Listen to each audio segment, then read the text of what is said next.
dünyada neler oldu? Kim bilir bu dünyada neler oldu? Neçesi atışa yaşadı, neçesi de ona köle oldu. Kim bilir bu dünyada neler oldu? Neçesi oldu, neçesi gözü kör oldu. Kim bilir bu dünyada ne oldu? Kimse sultan yaşadı, kimse de ona köle oldu. Yalan dünya kime kaldı? Muhammed Mustafa'ya dünya ağladı. Aşık Vatsel küçük yaşında gözleri kör oldu.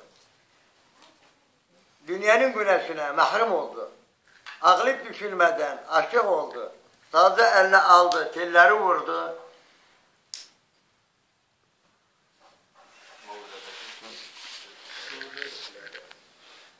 Söylediği türküler yüreğime dert oldu. Bütün Türklere dede oldu. Mustafa Kemal'a aşık oldu. Mustafa Kemal düşmanlara dert oldu. Yedi cebiye Mehmetçikler doldu. Türk askeri düşmana bend oldu. Türk askeri bütün atlarla kurt oldu. Çanakkale'da 7 ordu şehit oldu.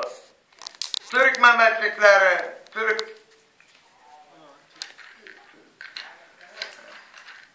Türk toprağı kızıl kan oldu. Düşmanın halı yaman oldu. Mehmetçiklerin anaları kışlaya doldu. Zılgıdı çaldı. Şükür olsun Allah'a. Mehmetçikim şehit oldu.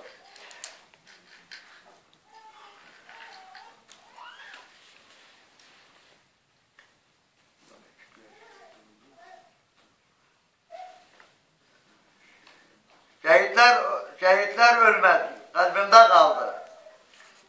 Zalim gavur ibret aldı.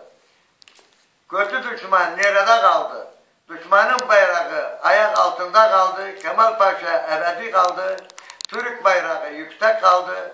Türk'üm diyene amanat kaldı, amanat kaldı, amanat kaldı.